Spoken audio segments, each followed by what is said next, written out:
Gimana kabarnya semuanya? Baik, sehat, waras. Itu konfigurasi yang penting itu. Sehat dan waras sama-sama pentingnya.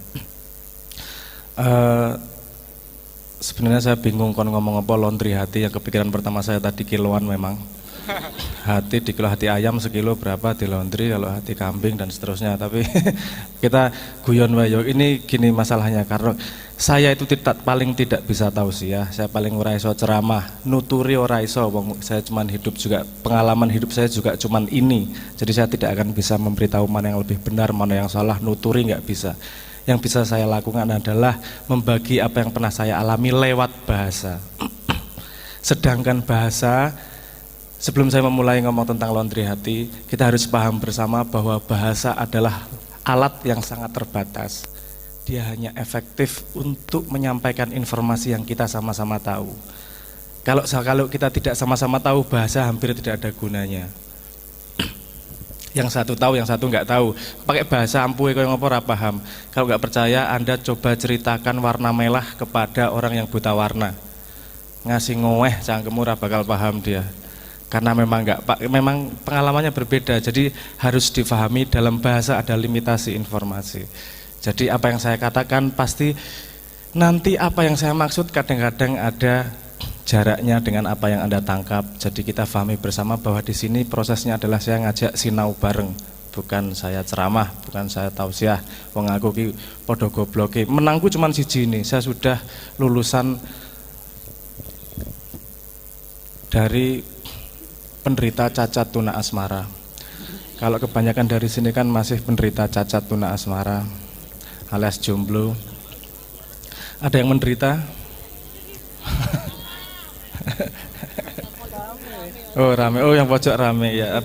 Ini ada jomblo yang memang sengaja memilih saya nggak mau pacaran dulu, soalnya saya mau konsentrasi belajar. Ada gitu, bener? Oh alhamdulillah. Oh no, Yohan konco-koncoku ikut kesini, ikut ketawa, mesemnya kecut juga. Itu jomblo bukan karena pilihan, karena memang tidak ada pilihan. Ya pengennya yo ora jomblo tapi yo piye meneh, tapi yo wis lah. Oh lho ya pilihane siji tok. Tur yo ora ono sing milih dhek. Dadi yo jomblo Allah. Tapi sepengetahuan saya itu bukan penyakit permanen, bisa disembuhkan walau tidak lewat rumah sakit. Pertama pakai mandi rajin gitu dulu, sudah lumayan itu meningkatkan kesempatan keluar dari penderita cacat tuna asmara itu tadi. Nah saya masuk kepada sebuah tema tadi yang namanya laundry hati. Apa to laundry hati? Piye to? Nah saya akan berbicara dari perspektif saya, karena kita selama ini ngomong hati neng apa to hati? Maksudnya hati itu apa? Jantung kayak atau kalau jantung, kalau hati itu liver. Tapi kalau maksudnya hati ini masih pada, kalau didefinisikan pada biologi nggak jelas nih, jantung atau liver. Padahal kalau diomongkan di dada yang deg-degan yang dianggap hati itu jantung, bukan liver. Nah tapi saya melihat hati seperti ini. Apa itu hati? Sebelum kita tahu apa itu hati, bingung nanti ngelondrinya seperti apa. Wong kita definisinya aja belum jelas di mana dia. Biar ngelondrine, gimana mau membersihkan hati. Itu dari konsep yang abstrak harus kita turunkan menjadi konsep yang jelas dulu. Seperti apa? Ini pemahaman saya tentang hati. Oke, kita urut dari bawah dulu. Manusia adalah, yang Anda pahami sekarang, adalah kumpulan ingatan. Hanya itu aja, nggak ada yang lain. Ingatan yang kamu kumpulkan sejak lahir, yang disebut sebagai impresi-impresi, itu menjadi ingatan di dalam kepala. Paham maksud saya ya? Anda lahir gini, kalau Anda pakai peci itu, saya tanyanya gini, siapakah kamu? Kan saya gitu. Kamu pakai peci, pecinya beli apa maling apa nyaut atau dikasih? Pinjem? Punyamu pecinya? Oke. Kalau saya bilang peci itu kamu atau bukan? Bukan ya, bukan. Kenapa bukan? Karena kamu mengumpulkan, bukan kamu dari lahir punya. Betul nggak? Kamu mengumpulkan, jadi yang kamu kumpulkan jadinya adalah milikmu. Yang kamu pasti bukan tidak kamu kumpulkan, kamu mendapatkan dari lahir, dari Tuhan langsung. Kalau yang mengumpulkan itu milik, bukan kamu, gitu ya. Oke. Kalau dari lahir yang ada di kepalamu ilmu itu milikmu atau kamu? Kamu lahir langsung pinter? Langsung bisa menderita karena kejombloanmu gitu? Semua lahir menangis, semua orang lahir itu mulai dengan menangis pasti, menyesal kok bapakku ngene ya gitu. Ora guyon. Bercanda. Enggak, tapi kamu pinter karena mengumpulkan informasi, belajar dari orang tua, dari guru apa dan segala macam ya. Betul enggak? Berarti kepandaian dalam kepalamu, ingatan di dalam kepalamu itu kamu atau milikmu? Milikmu. Oke ya, oke. Ada milikmu, banyak banget ingatan dari kecil sampai sekarang ini. Yang dulu nggak peduli sama pasangan, sekarang yang jomblo penderitaan luar biasa. Dari yang nembak sekali ingat, nembak 16 kali ditolak sampai masih ingat. Ingatan yang dikumpulkan. Sekarang saya tanya, badan Anda itu milik Anda atau Anda? Kamu, lahirnya gedenya langsung segede gini. Tenah karo ibumu. Semua lahir kecil, betul nggak? Terus kemudian makan tempe, makan susu ibu, mengumpulkan dari sekitar. Makan minum, bukan makan, salah. Ya pokoknya mengumpulkan gizi dari sekitarnya sehingga badannya gedenya segini. Betul atau salah? Betul ya. Berarti badan ini kamu atau milikmu? Milik. Bukan kamu ya. Karena kamu mengumpulkan. Bahkan setiap 25 tahun, kalau umurmu 25 tahun, semua selmu sudah terganti hampir 100% kecuali mata. Dan di dalam otak lah ada yang tidak terganti, tapi hampir semua badannya, kulitnya ini selnya terganti karena sel menua dan mati, diganti oleh yang baru. Biasanya umur 25 tahun sel yang di bayi udah hilang sama sekali, diganti sel yang sama sekali baru. Jadi bukan kamu, itu milikmu. Oke, hati di mana? Nanti dulu. Sekarang gini, di sini ada yang takut sama kecoa?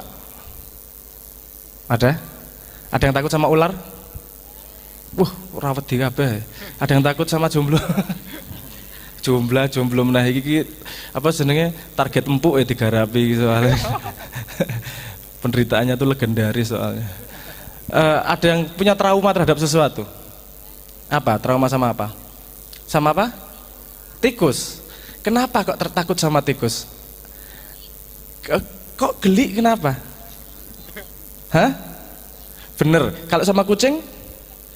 Kucing punya bulu loh, tikus juga punya bulu. Kenapa hanya bulu tikus yang kamu geliin? Kalau bulu kucing, ekornya tikus kenapa? Kucing juga punya ekor loh. Kenapa geliknya sama ekor tikus bukan ekor kucing? Beda. Kucing itu lucu. Ini semua pandangan impresi. Dia belum tahu nanti kalau punya suami pas juga punya buntut walaupun tidak berbulu. Tapi rasa mikir aneh-aneh tuh. Buntut kucir gitu maksudnya. Enggak, maksudnya begini. Kemudian kadang-kadang ada hal yang kita takut, kadang-kadang ada hal yang hatinya enggak enak. Kan takut dari dalam hati itu. Terus kamu dari mana datangnya takut itu? Dari mana datangnya dari enggak enak itu? Kadang-kadang kita tidak bisa pahami. Karena sebenarnya hati itu menurut saya itu seperti interface. Interface itu gini, di kepala kita, saya tadi sudah mengatakan memori. Di kepala kita mengumpulkan ingatan. Dalam satu detik yang di atas sadar, dalam satu detik membagi menjadi 40 frame. Di bawah sadar, dalam satu detik menampung 1,2 juta frame. Lebih banyak yang masuk di bawah sadar daripada yang di atas sadar. Itu masuk semua ke dalam memori kita. Di badan kita ada memori juga dari pengalaman hidup. Bahkan kita ingat hidung kakek kita. Kamu ingat nggak? Nggak ingat di kepala, tapi badanmu ingat. Betul nggak? Loh, ingatnya dari mana? Kalau dari ilmu biologi namanya DNA. Kamu kan lahirnya tidak langsung lahir gitu saja. Kamu disumbang oleh ibu indung telur, disumbang oleh bapak uang udara. Jadinya kamu. Bingung ora iki? Dari ibu dikasih indung telur, dari bapak dikasih uang udara. Uang udara itu bahasa Inggris. Uang itu bahasa Inggrisnya apa? Udara. Nah, jadi ora enak ya ngomong ngono gitu. Ya uang udara lah, kowe ngerti bahasa Inggrisnya lah. Uang udara dari bapak kan dipinjemin setengah dari bapak, dipinjemin setengah dari ibu. Selmu dari mana datangnya? Dari semua ingatan orang tuamu. Orang tuamu, selmu ingat rambutnya Nabi Adam seperti apa? Karena kita semua berasal dari Nabi Adam. Semua keturunan Nabi Adam.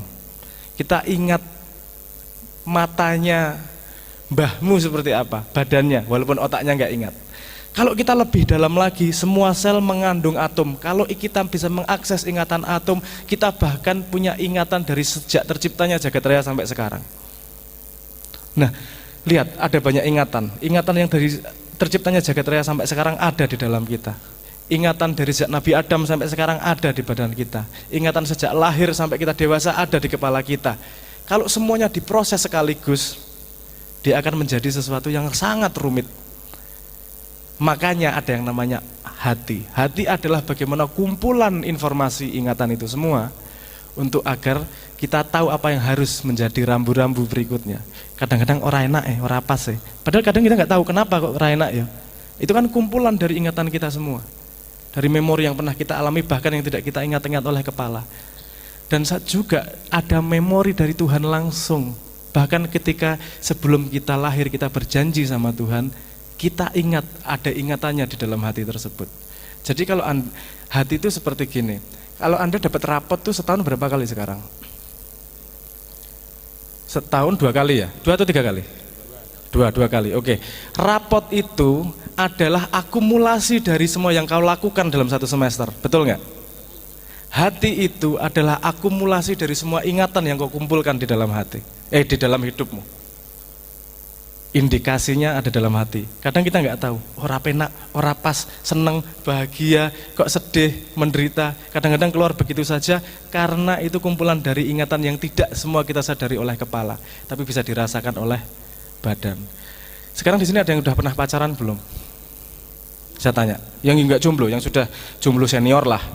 Apa piye pokoknya wis tahu merasakan jarene pacaran apa itu segala macam itu. Sakit nggak kalau diputus? Kenapa kalau diputus sakit banget toh? Pol ya. Pol. Wes langsung ya Allah mesak kira. Ora gini. Coba ingat-ingat kejadian putusmu. Ketika putus kamu tahu bahwa hubungan sudah selesai. Kepalanya paham atau enggak? Tapi hatinya masih sakit atau enggak? Pol, langsung ngerungok gitu dikempot sedino full lah sebagai bapak patah hati dunia. Nah, kenapa mas sakitnya dari mana? Kepalamu udah tahu loh sudah selesai hubungannya. Karena yang mengingat perjalananmu bersama pacarmu atau pasanganmu bukanlah hanya kepalamu, badanmu juga ingat. Waktumu kamu habiskan karena setiap waktu yang kita jalani pasti menimbulkan memori, menimbulkan ingatan. Ingatan itu ada di kepala, ada di badan, atau dimanapun pasti dia muncul dengan sendirinya, ingatan tersebut. Jadi kalau tiba-tiba diputus sama pacar, kepalanya udah oke, aku serasa seneng jane. Karena aku misalnya gini, kamu mutus karena memang dia wes ora cocok dan kamu tahu bahwa dia berkhianat sama kamu. Tapi hatimu tetap sakit pasti. Kamu tahu dia tidak baik untukmu secara akal, tapi hatinya masih sakit. Kenapa? Karena hati juga ingat memori yang dimiliki oleh badan. Badan merasakan pernah bersentuhan, walaupun cuma salaman misalnya. Badanmu ingat sudah meluangkan waktu bersama 2 jam, 3 jam ngobrol. Badannya ingat, otaknya, tidak hanya otaknya yang mempengaruhi hati, tapi juga ingatan dalam seluruh hidupmu mempengaruhi pergolakan hati. Jadi bagaimana mau membersihkan hati? Nah sekarang kita ngomong laundry, kita sekarang sudah mendefinisikan ya. Hati adalah indikator dari segitu banyak memori yang kamu miliki di dalam hidupmu. Memorinya ada yang di dalam kepala yang kamu kumpulkan sejak lahir, ada yang di dalam badan yang dikumpulkan sejak adanya Nabi Adam, dan yang dikumpulkan sejak yang ada di atom yang dikumpulkan sejak terciptanya jagat raya. Ada semua di dalam diri, dan karena banyak kompleks ilmunya, memori tersebut informasinya, sehingga yang keluar adalah indikatornya seperti rapotnya 9, 8, pokoknya langsung metu aja di hati. Nah, bagaimana cara membersihkan hati? Masukkan ke dalam dirimu memori-memori yang menenangkan. Gimana itu? Luangkan waktumu dengan hal-hal yang memang membuatmu tenang, dengan sadar. Agama sudah banyak memberi jalannya, berzikir, beribadah, berbuat baik sama orang, itu otomatis akan membangun. Orang yang isinya dengki, dia benci sama orang lain, jangan lupa dia tidak hanya benci saat itu, tapi dia menanam ingatan dalam badannya terhadap kebencian. Suatu hari kebencian itu akan keluar dan menyakiti dirinya sendiri. Jadi orang yang sudah bisa mengontrol, sudah bisa dengan sadar memasukkan memori apa dalam hidupnya, dia akan bisa dengan sadar menuju pada posisi mutmainah, pada posisi ketenangan, pada posisi seperti permukaan danau yang tidak lagi bergolak airnya. Ketika permukaan danau sudah tidak bergolak, satu tetes air saja sudah kerasa. Tidak perlu hujan yang begitu deras.